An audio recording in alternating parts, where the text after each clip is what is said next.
What up, Mutts? It is Matt here again with another podcast. This is episode 6, titled "To Be Named." I don't know. I'll have it up whenever it's actually posted. But for me, this one's going to be a lot more loose, structurally. I just want to make something that has the general pieces that I want to talk about. But I am very much going to be relying on off the cuff stuff, maybe a little bit more than I usually am. So, forgive me for messing up words as I tend to do and messing up grammar and sentences. That seems to be my MO. But I think that this is a really good time to take it back even further, take it back to an even earlier step in the music making process, which is basically like, what do you actually need to make music and to record it?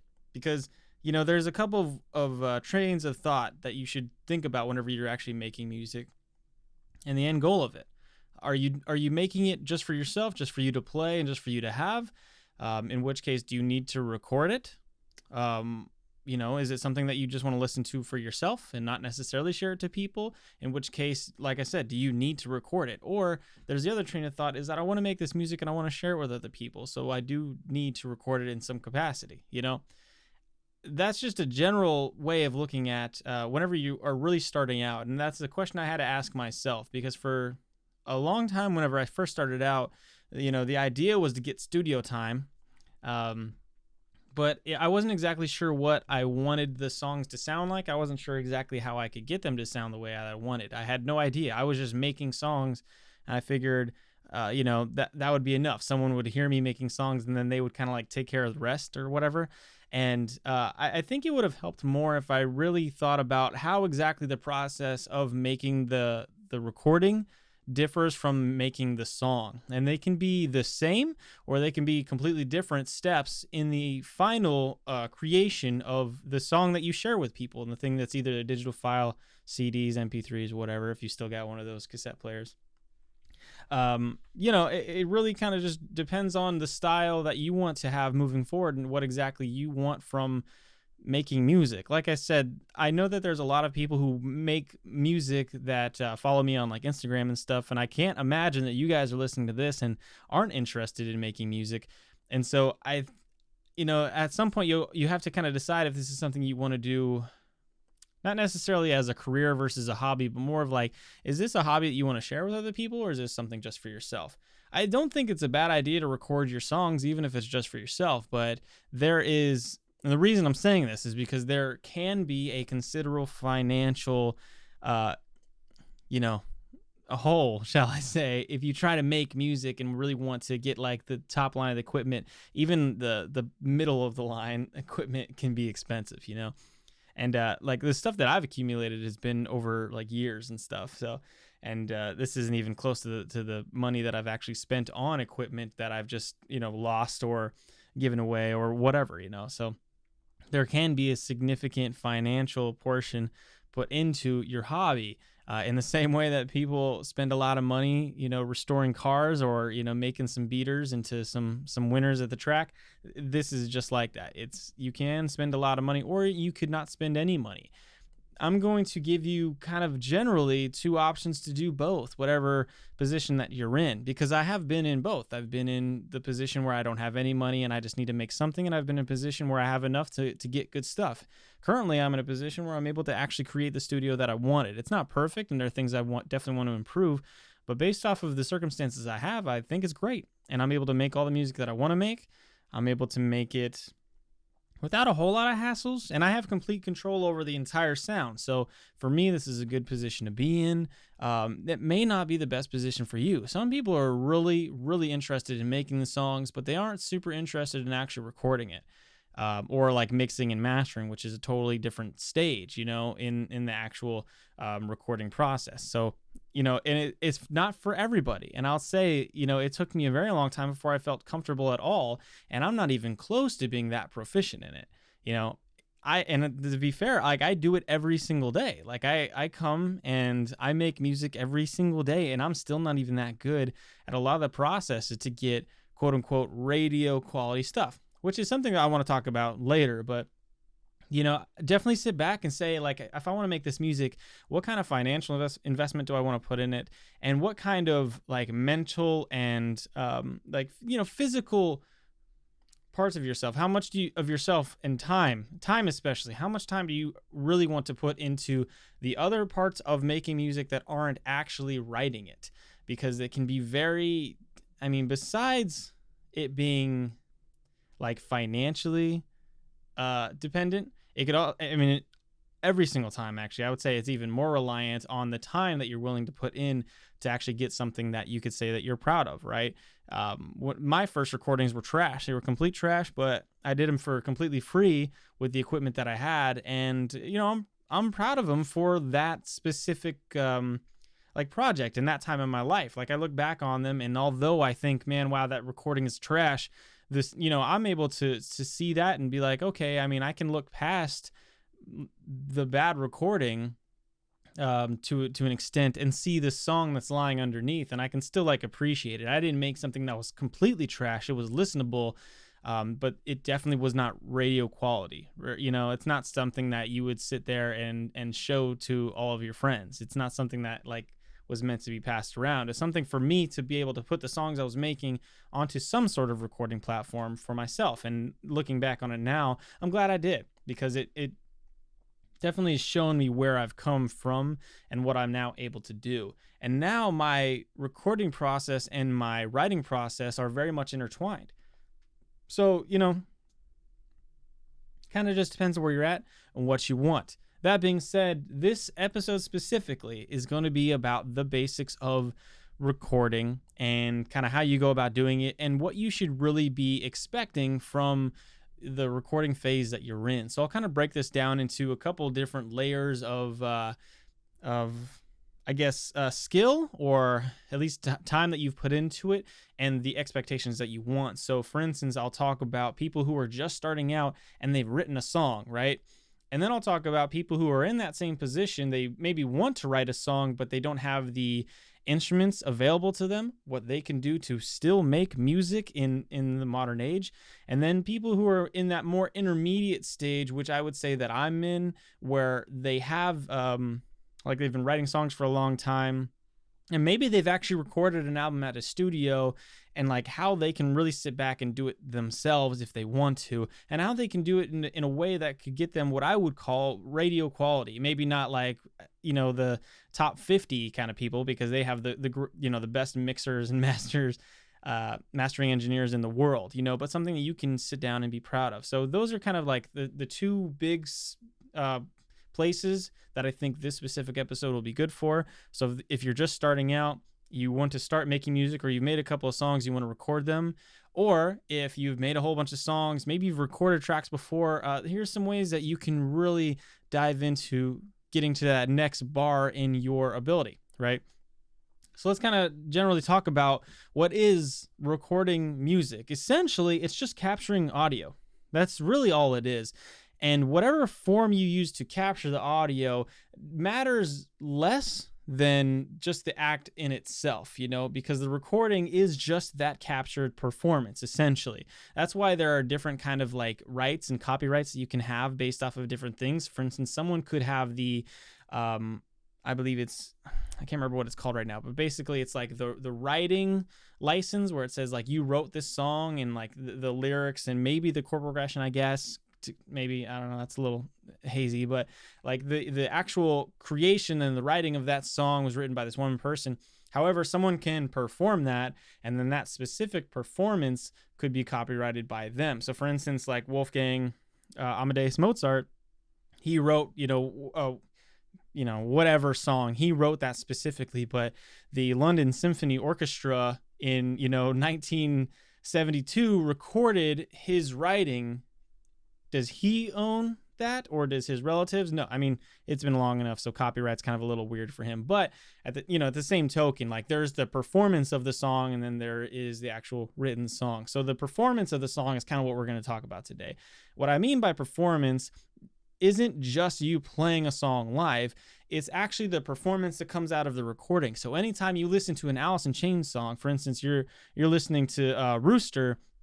That song itself is a performance. It's a manipulated and edited, you know, particular performance, it's not like the live version, but it is a performance in itself, as in all of those pieces were performed or they were created and arranged in that specific instance. So that song is its own performance versus them actually playing it live. That's a separate performance. So it gets a little convoluted in that way. But whenever you're recording something, you are essentially recording the performance in that particular instance.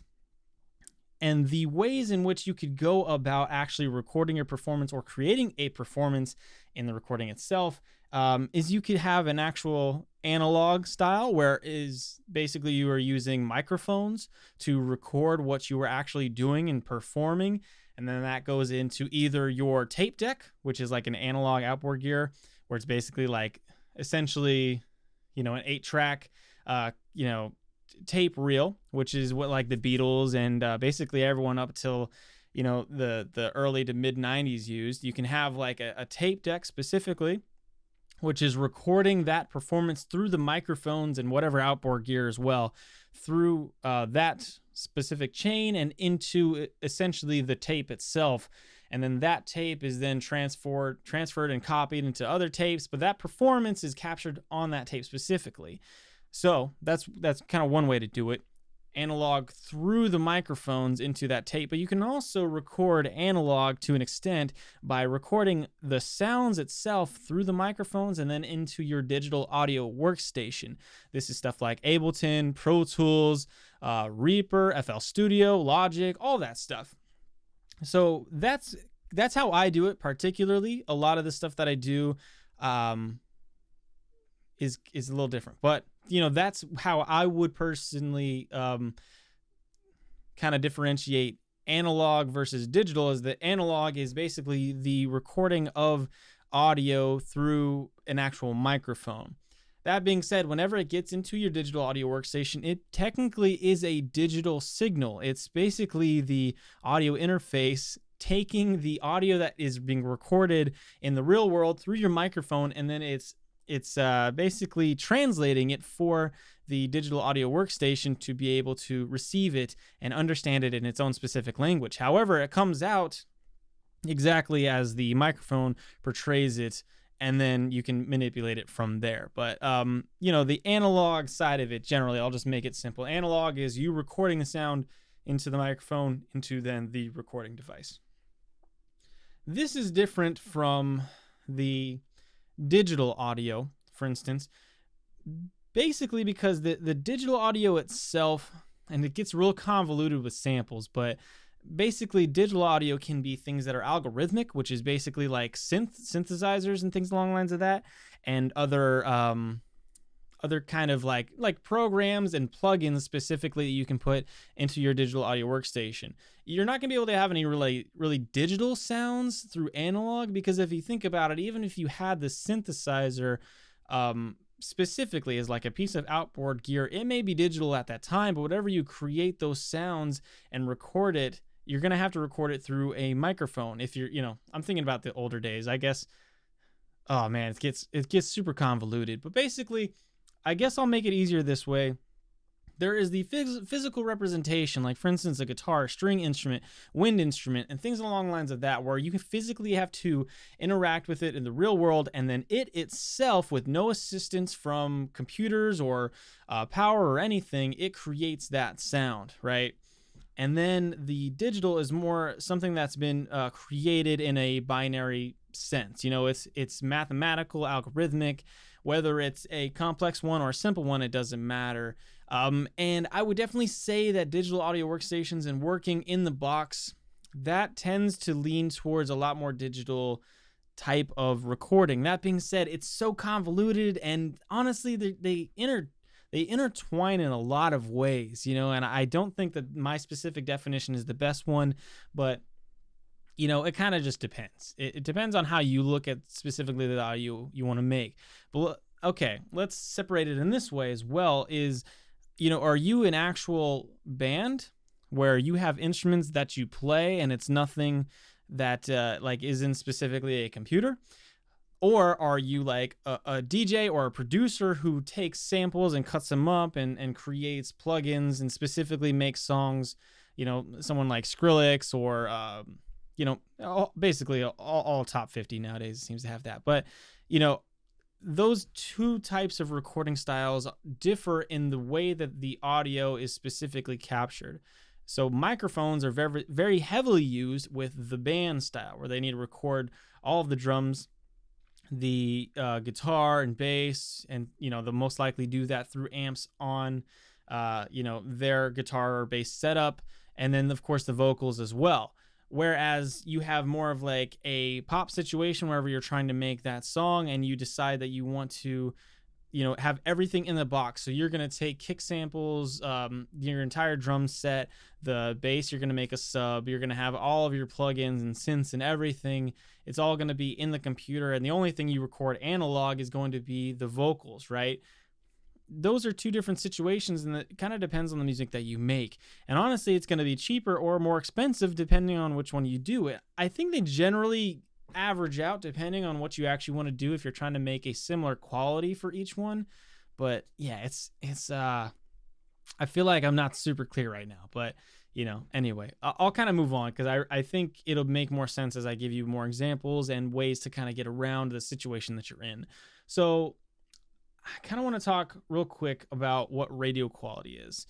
Radio quality is this arbitrary term that people use to basically signify whether a recording quality in itself, not the song, but the recording quality itself, has a certain like a loudness level, but also like tonality. I mean, is it a full sound? Is it something that whenever you play on multiple devices still is able to translate in a pleasant way? It's very difficult to get to that radio quality sound. And I would say there's only, maybe a few hundred mixing engineers in the world who can really make something perfect like that every single time. It's not very common. It's really hard to get to.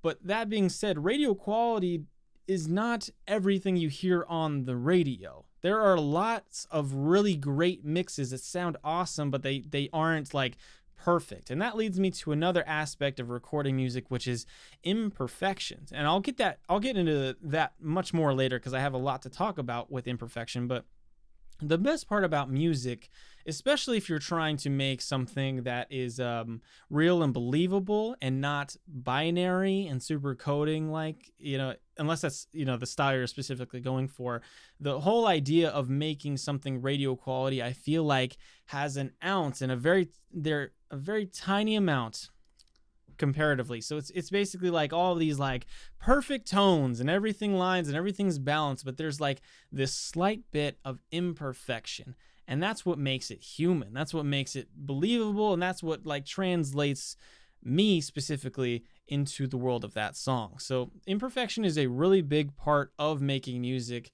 and it's also important in making that radio quality music that we're generally talking about.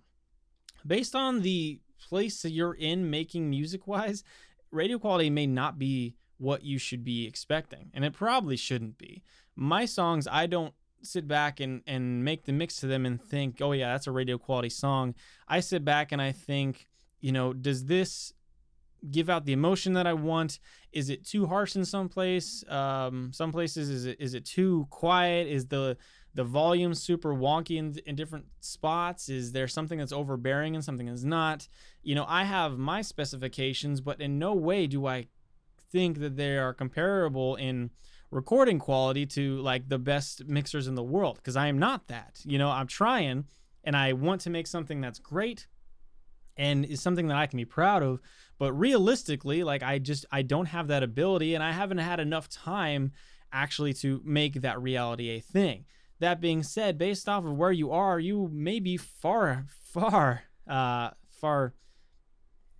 much farther in your journey than I am, or you may be a lot earlier in that journey. And so it kind of just depends on exactly where you are based off of the qualities that you should expect and how the end should make you feel. Because just because you make something and it sounds wonky and it doesn't really have that type of quality that you may hear whenever you turn on the radio or even listen to Spotify, really, it doesn't make it a bad recording and it doesn't make it a bad song.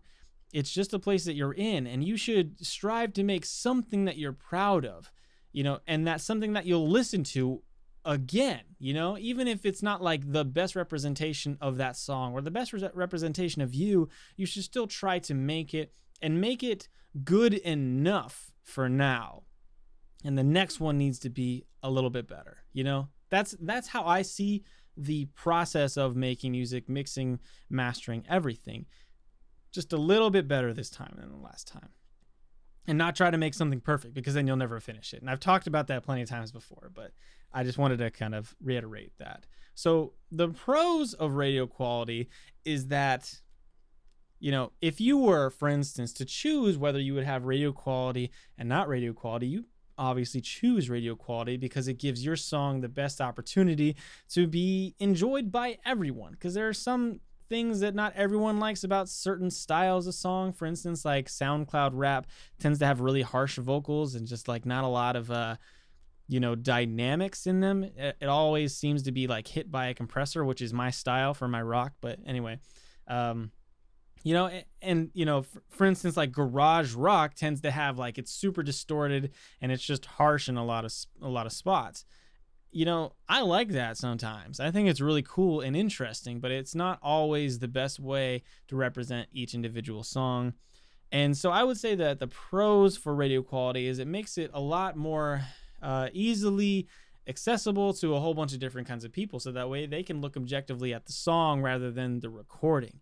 I mean, now I listen to any song, and because I mix and I record all these different songs all the time, I compare their stuff to my stuff, and almost every single time it's better, I would say. But and even the songs that I've sent out to mixing engineers are always better, because people are just like, they're just better than me at that, and that's totally fine. And I'll get to why I haven't been using them, and I've just been doing it myself to later. But let's move on. So that's the pros of radio quality, is that it gives your song the best opportunity to be enjoyed and to be looked at as the song rather than the recording.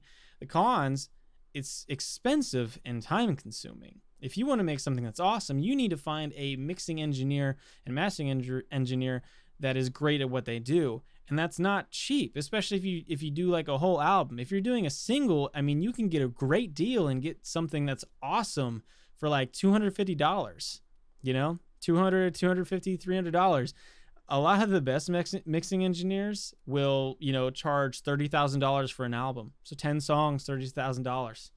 You're spending $3,000 on a song, and those are the people that are on the radio, straight up.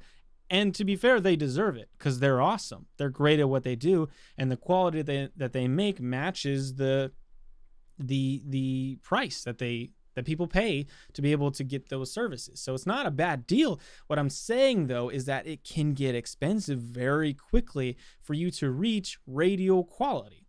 So that's why I hesitate to jump to that unless it's something that is absolutely necessary in the type of music you're making. And it almost never is. There's always something that is essentially passable and enjoyable without being perfect and without being like top of the line, Elon Musk-ish stuff. So anyway, those are the pros and cons of radio quality. You should definitely strive to get something that's in that realm, but don't expect you'll be able to do it yourself, and expect that if you are going to get it, you're going to have to pay for it. And I'm definitely not in that position. I know most people aren't. So I just wanted to preface that so you guys know. What should you use to capture the song you make? That completely depends on the music that you're trying to make. For instance, if you're trying to make a folk song, you should probably record it analog style, which basically means that you're going to have your guitar, you're going to have your vocals, and you're going to mic up each. And then you're going to, record that, whether it's into your 8-track or your DAW, it doesn't matter. But you need to have the actual microphone to record that, which is a cost in itself. Versus if you are basically just, cutting up sampling songs and you're just like, having fun with maybe bass lines and things along the lines of that, you can record a bass line into your DAW. But it's hard to get your own vocals into a DAW. Like, it's just difficult if you don't have a mic, especially. It's just not going to happen. So you're going to have to make do with everyone else's vocals, which isn't a bad thing, just part of the deal. So it kind of, like I said, it just depends on the music that you're trying to make. I'll use myself specifically so you know exactly what I'm talking about. I cannot put my guitar playing, I can't create it digitally. I can edit the tonality and the sounds of it digitally through VSTs and amp simulation, which I can talk about more later. But I can't physically translate how I play music, how I play guitar directly onto this digital, like basically MIDI sequencing thing. I can't do that because it would be so time consuming to put in all the little variations and all the small imperfections that I put in to create the tone and feeling for the actual performance that I'm doing. It's just not worth it. Whereas I can just plug in my guitar directly into my interface, and then I can just play it and mess with the audio from there. That's the good thing about having the actual audio file versus creating the MIDI performance. So MIDI, if you guys don't know, I'm not exactly sure what it stands for, but basically it is this language that the DAW, Digital Audio Workstation, translates to trigger certain sounds. And you can determine what these sounds are by putting either, a specific sample, which is basically, it is just an audio file. You can put it on there and you can change the pitch of it. So that way you can like play it on your keyboards, specifically. Or you can, instead of actually playing it on the keyboard, you can play it or create that performance through MIDI files. And it's not super difficult to do. It's actually really easy to do. But the more complex it gets, the more time consuming and the more difficult it becomes to create the performance that theoretically you could do in real life. Not every single performance that you need to create and put in the song to make it better is feasible to do analog. So a lot of the times, for instance, myself, like I don't even have a drum set, but I don't have a drum room. I don't have anything to record the audio in. For me to get the audio and analog version of drums on my song, I need to pay someone else to actually make the drum sounds. I need to pay them, unless they're out of the goodness of their heart, they want to make the music with me. And at some point, I'd love to get to that. I'd love to be able to actually have a drummer with me that has the ability to actually record analog, but I don't at this moment. So what do I do to substitute that and still get drums in my songs? Is I use a VST plugin. I personally use Easy Drummer. You can use Superior Drummer. You can use Steven Slate drums. You can use whatever you want. But they essentially are just MIDI instruments, VST plugins. If you're using Pro Tools, it's like AFL or AL or something like that. But it's just a plugin that you put in your DAW, and then you trigger samples. For instance, someone using the kick or having a snare hit or a hi-hat or cymbals or whatever, and you are triggering those sounds based off of a MIDI note. So for instance, the kick could be attached to the note C1 on the piano key. And then your hi-hat could be, it could be, I don't know, for instance, we'll say F1 or something along the lines of that. And you can have all the different sounds attached to different MIDI keys, or like piano keys essentially. So you can play drums with the piano, or you can program drums into that specific plugin as a MIDI performance. Great stuff. It's super helpful, especially for me. Like, I don't have to constantly use drum loops from someone else. I can create my own drums and have them fit exactly the way I want and have their performance exactly the way that I want. That's awesome. The bad part about that is it is time consuming, because for my specific style, the drums need to sound like they're being played by an actual person. That is where MIDI lacks the analog feel, that lacks the human touch. If you just plug in these samples, it'll play the samples and it'll play it exactly. So if you put in a hi-hat hit every, 4 quarter notes on the one for every single measure, you're going to get exactly that, and it's going to be perfect. Which brings us back to imperfection. That's how you know it's alive. It has feel. Is there's imperfection. No human in the world could hit that hi-hat on the first note of every measure perfectly. It just doesn't happen because we are imperfect. And we have all these mechanisms we got to control, and we're flawed inherently. And so the actual MIDI itself, because it comes out perfect, it doesn't sound real. It sounds fake. And people catch up, they catch up to it, and they're like, oh, okay, he programmed drums. That doesn't always throw people off, but for my style, I don't think it works as well. And there's a couple of things that you can do to actually make the MIDI sound realistic, and I'll talk about that later because it's super interesting, but it kind of goes along with a different aspect that I'd love to talk about. So again, this kind of goes back to your situation. Should you be recording analog or through the computer? I would suggest you do both, because I don't think it's a bad idea to record analog. I think it's awesome because it can make it easier if you already have the ability to create the sounds that you want. If you already know how to play guitar or bass or drums and you have the capability to do so, then you should do so, because it makes it easier. It is easier to edit an audio clip versus program a performance to create the audio clip. It's just an extra step if you actually have to program in the MIDI. Not impossible, time consuming though. And that's definitely part of the equation. That's something that you have to specifically deal with. So one other aspect of analog recording, which not only makes it more difficult to get the best recording, it makes it more expensive. And it makes it, again, more time consuming because you just have to set it up. And that is the room that you were recording in specifically. That's why whenever you go to studios, they have their own individual tracking room, and then they have the console in another one that's separated by basically a soundproof wall. There's a reason that they do that, and that's for the quality of the recording being sent into their DAW or their A-track or whatever they're recording on.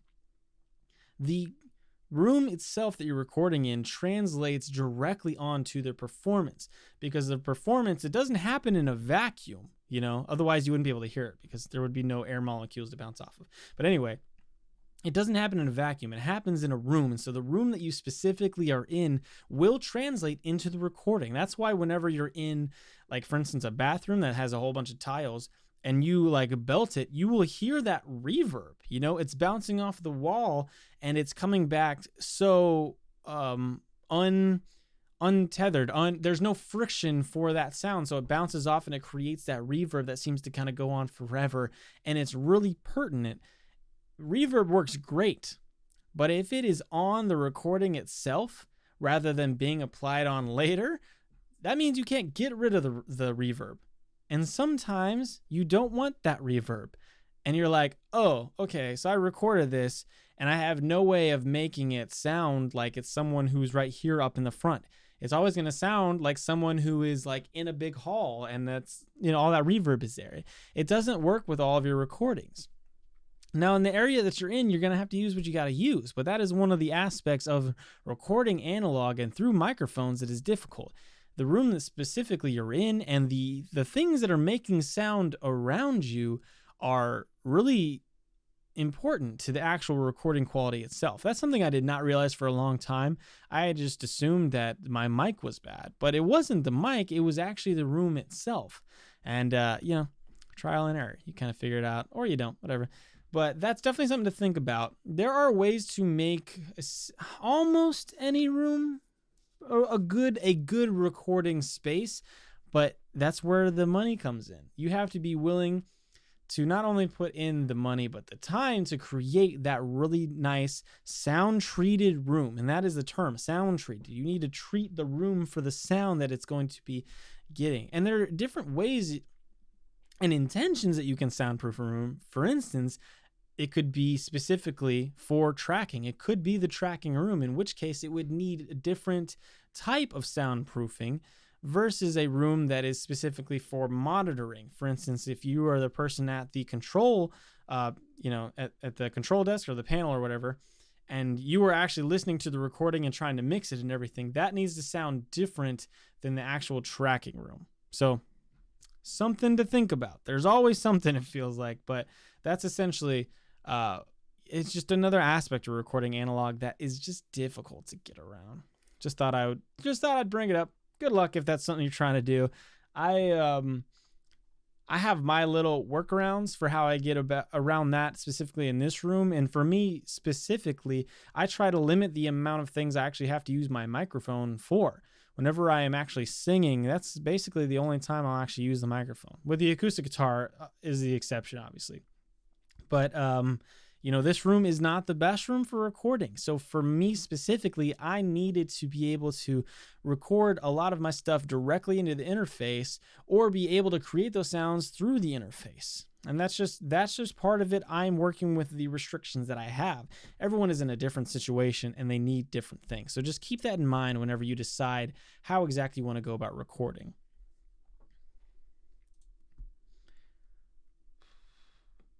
Yeah, and I'll just talk about it again. Digital sounds are essentially limitless. You can do whatever you want. You can create whatever you want. And there are ways to be able to make things that you hear in your head just algorithmically. Like you can translate how you want something to sound directly into digital and it'll sound perfect, but you have no way to recreate that sound in real life. So you have to record it digitally.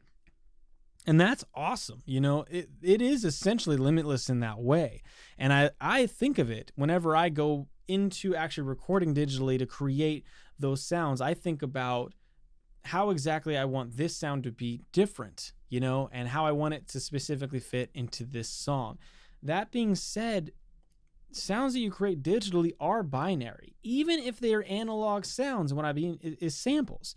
And it exactly goes back to actually programming drums, and we'll talk about it a little bit more now, is just using imperfection in a binary case. And what I'm really getting to is by creating imperfections in something that is perfect, it becomes more real, it becomes more believable. So for instance, if you were in the case where you were trying to recreate drums through this, this program essentially, it's going to start out sounding really computer-like and it's not going to sound real. It's going to sound like something you programmed.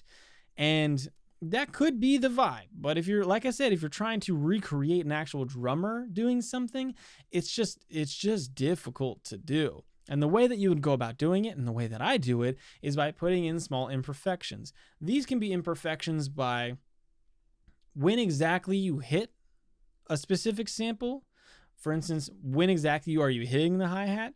It should never be directly on the beat. Some of them can, and I'm talking about like milliseconds down to the beat, You shouldn't be so off time where it doesn't sound like you're actually playing in time. There is a small window of imperfection I'm talking about, where it's like you're on the beat, but you're slightly ahead or slightly behind. And that could be representative of a drummer being like a little, maybe slightly overhyped and just hitting something just a little too quickly, but still it's on time. Like it doesn't sound unpleasing, but it's not perfect because perfection is just impossible, right? So time is a specific tool you can use. Take all of your samples and pick a few of them to keep like directly on it. That'd be fine. But move around a whole bunch of them slightly. I'm talking milliseconds front and backwards. You can move an array of them forwards a little bit, as if someone's kind of speeding up a little bit, and then kind of bring it back down.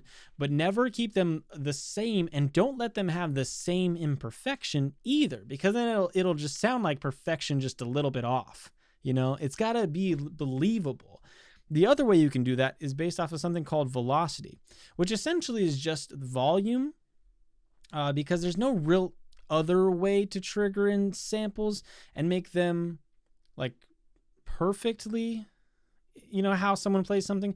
So for instance, if someone hits like a snare drum, based off of how hard they hit it and where they hit it, it will create a different sound tonal wise to the other ones. And so a way you can get about doing that with one specific sample, for instance, just one snare hit, is you can adjust the volume at which the actual snare is being hit. And you can do that. And like I said, just small increments. It definitely don't make it big things, because it needs to sound like someone is trying to hit it every single time, but isn't getting the same exact volume. That's just a quick fix to adjust exactly the believability and adjust the imperfection, which means the believability of that actual, drum sample and that performance. There are other ways to make it even more realistic. And this is where it becomes a lot more time consuming, but it gives you the quality that you want. And that essentially is by using multiple samples for the same instrument. And I'm talking about, for instance, have 4 or 5 different snare hits for the same snare in the same room and everything. It needs to be the same exact thing, but hit in a slightly different way. What this does is it simulates someone hitting the same exact snare in the same exact room, maybe even with the same exact velocity, but in just a slightly different spot, and thus getting a different tonal, feeling from that specific snare hit. And what this allows you to do is to create a drum performance that sounds believable, because it is not only imperfection in time and volume, but also placement and how that interacts with the snare itself. It can be super time consuming, but what I'll do is I have specific drum racks for just my kicks and just my snares, hi-hats, open, close, all the different kind of cymbals, my china, my ride, everything. I have them specifically separated into different instrument racks. And then what I do is I stack some samples onto each other, which creates a different sound entirely. And then I mix it up for certain types of hits. So that way it gives just that much more believability to the actual performance of the drum, the drum track specifically. And that's really what it is. Whenever you're trying to create an actual instrument from a digital instrument, you're trying to recreate a performance that's real, you need to be able to give it believability. And the way that it's believable is through the imperfections. And the more imperfections you can get, make it realistic. And again, there's a balance between imperfection and sloppiness. And if it's too sloppy, it's going to detract from the song. What you're trying to do is make something that is played perfect, a perfect performance, while also giving it a human feel to it. It's difficult and very time consuming, and I'm not even that good at it, but it takes practice. And if it's something that if it is required to make what you want to make, then it's worth it, I believe. The same thing goes with guitar. You can get guitar plugins and instruments and then create a guitar performance based off of whatever you want, but it's going to take the same amount of commitment to get to that point. And guitar, in my opinion, is much harder to program than drums is, in my opinion. Yeah, I don't know. Just my thoughts there. I hope that was helpful. This is something that you need to think about.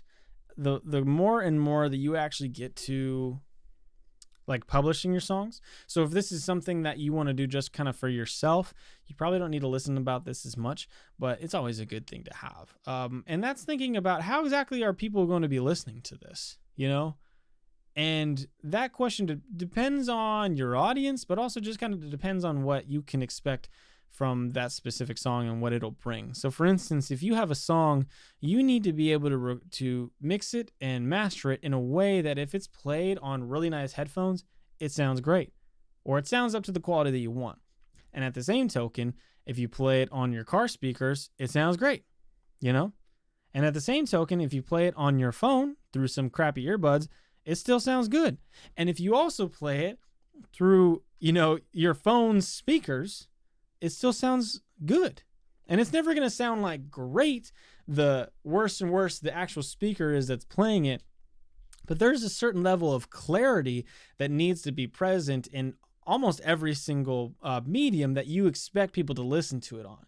Most people listen to stuff with like actual headphones in, whether that's big old headphones or whether that's just some, in-ear Bluetooth speakers, or in their in their car. Whatever speakers those are, those are the big ones for me. Basically your phone and then the car. You can even try, your TV speakers or like your monitor speakers for your computer or just your computer itself. Those are all things to consider. So what I would suggest doing whenever you are actually done with a mix, so you've already tracked it and you're in the mixing stage of your song, wherever you're trying to get it all situated and all perfect. You already have how everything's going to sound, and now you're just trying to get it all fit together. You need to go to all these different spots and listen to the same exact mix And what you're going to notice is that it sounds really awesome on one, which is most likely the one you actually mixed it on, whether that's the studio monitors or your headphones. And then you're going to take it to your car and it's not going to sound very good. Or you're going to play it on your phone. You're going to be like, this sucks. I'm only hearing hi-hat, which is one of the problems I have is I tend to just, hi-hats in general don't pick up really well in these specific headphones. So I have to adjust that psychologically. Sorry. But in the car, you hear them really prevalently. And so they're like overbearing sometimes. And, that's just something you have to do. You have to take that mix and take it to a whole bunch of different spots. And if it sounds good in those spots and all of them, then you can probably move on to a different stage in mixing. And it's a lot of iterations in that process. Tracking and, just general recording, that's the easy part. The mixing part, in my opinion, is extremely hard. I would say it's the hardest, and then mastering and then actually recording. So that's definitely something you should think about is how are people listening to it and where are they listening to it? That'll determine a lot of how exactly you attack specifically mixing your track. This is not going to be a podcast episode that specifically goes over how to mix a song. I'd like to do that in the future, but to be honest with you, I'm not qualified to do that yet. I'm still learning, and whenever I get to that point, I'd love to share what I've learned with you guys, but I'm not there. I'm just going to be real. And then there is, again with mixing, like, are you mixing analog or digitally? It really just depends on exactly your style and how you've gotten to this point and what exactly you want to do moving forward in the style that you have for that specific song. It'll determine how you mix. Like for me, I mix and I track in the same session. I do this just because it's easier. I kept noticing that I would track and then I would send those stems over to the mixing session. And then in the mixing session, I'd know something that was like really like a problem and I couldn't fix it there. And so I'd have to go back in the tracking session and then mix it a little better there and then send it to mixing. And I was like, okay, that's not going to work for me. So instead, I just went from tracking, and then in the same session, I started mixing it. It made it a much more streamlined process for me, and I enjoy it much more that way. Just something for me particularly. For other people, it doesn't really work that way. And if you have a mixing engineer, you're going to be tracking and then sending those stems or your tapes or whatever you have to a mixing engineer. If you are the mixing engineer, you kind of have to decide how you want to mix. Again, this not only comes based off of the situation you're in and what equipment you have, but it comes for a cost factor. For instance, everything that you need to mix theoretically could be in a good DAW. For instance, if you bought Reaper for $60, it has a whole bunch of plugins and you could mix any song you want based off of Reaper. It's difficult, but you could mix it and it could sound really good. And there are people who make awesome stuff with Reaper.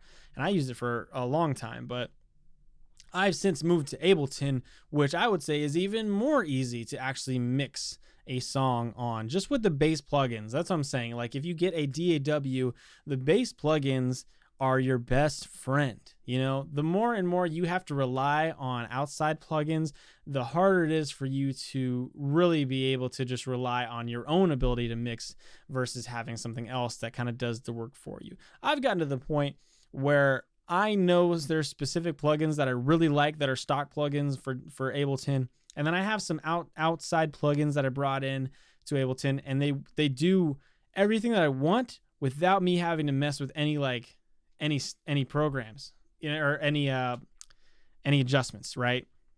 So for me, like that's a good mix of both of them. If you're mixing analog, you are in a completely different world. Financially, right? Because just because you have to mix analog, you need a console and you need outboard gear, which is fucking expensive. It's stupid expensive. You're going to need to get your compressors, EQs. You're going to need to get ways to mix the different track tapes specifically.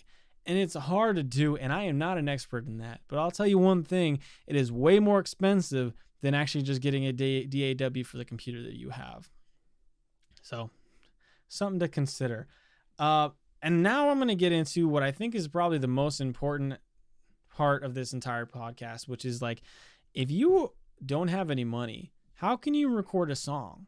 And what should you do Like, how should you really think about recording music if you don't have any money? I've been there before. There's a couple things that you can do to make like really, I would say, things that you should be proud of, actual recordings that you should be proud of. It's hard to do it for completely free, but there are ways to do it, and it's going to be way more time intensive, and you're going to be way more frustrated. But I think it's worth talking about. So again, let's kind of go back to exactly what is a recording. It's just captured audio. That's it. You don't need to mix. You don't need to master. That's all just stuff on the back end. Essentially, if you just want to record, you just need to press record. That's it. Whatever device you have for recording is the device that you have at your disposal. And what device do most people have at their disposal? It's a phone. They have a phone that they can record on. Some people have better phones than others. That's just the fact. Some people have really nice, state of the art, iPhones, and some people have like really crappy like Nokia phones, or and it kind of just depends on the phone that you have. Where I would say that like you should definitely consider just using your phone versus spending any more money. I would say if you have an Apple product, that's probably a great place to start. If you had no money and you said, I want to make music, you can do that on your iPhone. You could do that on your iPad or even your iPod Touch or whatever, if that's still a thing. Like, you could make music on Apple products. If you have an Android product, almost all of them, I would recommend probably not doing it on there, which is sad. I have an Android. I have a Google Pixel. I wouldn't record on that. I tried. It sucks. Sucks so much. And the reason it does is because of a couple inherent flaws with the Android system, which is customizability, which is like their whole selling point. But because it's so customizable, there's so many kinds of phones. And I actually saw this in an Andrew Huang video he recently put out, which is like Apple, iOS versus Android, Windows versus Mac, all that kind of stuff. And I agree with a lot of his points, especially when it comes to actually recording mobile. It's so much harder to get something good on Android. For latency issues, I mean, there's so much latency. Whenever I try to record anything, good luck trying to actually record and have two different tracks. Like you can have, for instance, if you had a drummer and you recorded a drum track and then you try to record like a guitar over that, latency is going to be almost impossible to get anything that is worth it, right? Versus like, Apple products, they have very little latency. They're super easy to maneuver, and that's what you need, especially if you only have like a small screen size to actually make anything. In this way, Apple is far superior than Android, 100%. So if you don't have any money, but you got an iPhone, like, you're set. You can make it happen. Especially if you were someone who records in the digital space and you like to use samples and like splice it up and make songs that way, which is a great way to make music. And I would say for anyone, it's definitely something you should try out and look into just for fun. It's awesome. I know Andrew, like I said, Andrew Huang has his own stuff. My friend Silas told me about, and he showed me this one called Koala, which is dope. It looks so cool, man. And he showed me, how to use it. Fantastic. So if you got an iPhone, check out Koala or Andrew Huang, his app specifically, because they probably work fine and they work great. If you have an Android, it's possible. But what I would suggest doing, if you like produce music and use samples and splice it up that way, Android, it's just not worth it, man. It's going to drive you nuts. It's going to be so much time to just get something that's like usable at all. And at that point, it's even easier to screw it up. It's just so hard to maneuver, and there's so many variables in each app. It's hard to make happen. I haven't found any application that I like to actually try to record music. And I have a Google, I think it's Pixel 3 XL, and it's just not going to work. So I wouldn't suggest it. If you don't have any money, use whatever you have around you, though. So if you just have a phone, then make something. Even if it's just an a cappella song that you have, go for it and just have fun. Use whatever apps are at your disposal. Don't think that you need to have all this equipment to make music. but you definitely should be realistic about the quality of music that you're going to be making. The better equipment you have, the better quality recording you're going to make. It doesn't mean that you're going to make a better song, though. Keep that in mind whenever you're thinking about it. So for no money, whatever you have at your disposal is what you're going to use, you know? And there are ways to get around whatever you're using. For instance, if you have a computer, but you don't have a DAW and you don't have $60 to spend on Reaper, you should definitely just use Audacity. Audacity is a free open source recording software, and it works fine, works great. I think I recorded my first little EP way back in the day, the Orange Box. I recorded that on Audacity, and it worked fine, you know? I just needed some tracks to record the analog sounds I was making. I had a mic, which was a USB mic that plugged into the computer. I recorded the drums in just a big room that my drummer at the time had, and I just recorded like some crappy drums, not even to a click. I just recorded it, and then I had a little bass amp, and I recorded the bass amp over that drum sound, and then like an acoustic guitar I recorded, and then just the vocals, and that was how I made that EP, and it was a lot of fun. And, you know, didn't use a click track, didn't have any plugins, didn't care about loudness or whatever. I just made whatever I wanted to make, and I just had fun that way. And that's how that specific EP came out back in like 2012 or whatever. And yeah, I mean, that's what I had. I had a computer and I had a little USB microphone. You know, theoretically, you could use your headset microphone. If you got like just a headset for like playing video games, you could record music off of that. Like I said, it's not going to sound perfect. The equipment that you use to record whatever song you have, it's going to affect the quality of the recording itself, but it doesn't make the song great.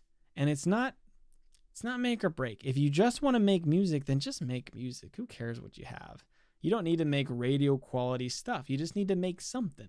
And then if you have the ability and the desire to get, you know, radio quality equipment later on, then do it. And then at that point, you'll have experience on stuff that sucks to work with and doesn't have that quality associated with it. And you'll be able to make the songs you were making that were awesome and just have a better recorded performance of each individual one. So you need to go in with whatever you have and make whatever you can with whatever you have. And you also need to look, you know, think back and say, like, this is what's at my disposal. I'm just going to make something, and then see the final product that you make for that. Don't, you know, this is the one mistake I always made, and I always see people make, is that they want to make, you know, they want to make an album like Billie Eilish, and they just don't. First of all, they don't have the equipment, and they don't have the ability to make that. And I mean that in a technical and physical sense. You know, they always talk about how like she made her album in her room, which is true. But to be fair, they recorded it with a high quality microphone. They recorded it with high quality DAW, great plugins. Phineas himself is just an amazing producer. Like, he had the things at his disposal and he made something that was awesome, but he already had that experience and that understanding of what he needed to make those songs. And then her performance, they just needed to capture that. And they used what was at their disposal, which is, you know, mattresses in front of the microphones to block any reflection points, you know? They used what was at their disposal to make that album and make those songs. And it's great. And it's awesome. It sounds awesome. But realistically, if you're just starting out, even if you're in intermediate and you really are just learning how DAWs work, or however you were recording the song you were recording, you need to sit back and say, like, you know, what am I really expecting quality-wise to get out of this? And then whenever you do it and finish it, be happy. You did it. Next time it'll be a little bit better. And the time after that, a little bit better. And the time after that, a little bit better. Every single time you make something, you're going to go in with a new understanding of the problems and the solutions and what you can do preemptively to stop problems from happening. It's all about perspective, and it's all about you actually learning what works and what doesn't work. And you're not going to do it if you don't make it. And that's the whole reason I'm making this podcast specifically, not only for me to get out my thoughts and my, venting ideas that I think about all the time. It's also to give you guys a little push just to make something, make anything, and then to share it with me, because I want to hear what you make, even if it's not like radio quality, even if it's not something you want to show to anyone else. Just show it to me. I'm never going to judge you harshly. I want you to make something, and I want you to know that you can share it with me, because I care about people doing stuff that they love to do, even if it's not like this super high quality radio ready like recording. None of that matters to me. Just make something and be proud that you can actually make it and to do it. And if you do that, then you're never gonna, finish that session disappointed. You're always gonna be excited and realistic, and you're always gonna be pumped to make more. And I think that's the key. In whatever process you use to actually capture the audio and to make the song, you're always going to be able to look back and be excited and happy that you were able to just make something. And then the next time, it's going to be a little better. And that's all you can ask for. Anyway, that's for me, guys. Thank you so much for listening. I hope this was helpful. Like I said, very all over the place today, but I love making this. And to be fair, I've been kind of getting behind on a lot of the stuff that I was doing because I'm preparing again for my Bombs and Birdsongs EP launch. The Detonator experience is taking up a lot of my time right now, so I haven't been able to actually sit down and like write out a general script for me to kind of go down.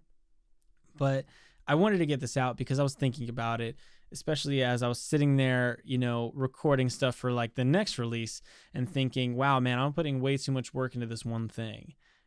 Is this worth it? Is this what I want? Am I trying to make this type of song or this type of song?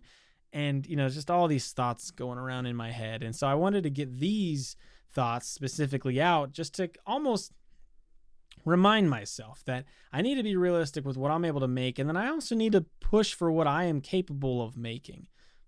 And that's essentially what I want this podcast to be about. Is not only something for you guys, but something for myself. And I hope in that way it is authentic and has value to people. So anyway, thank you so much for being here. I love you guys. I appreciate you. You guys stay awesome. I'll catch you later.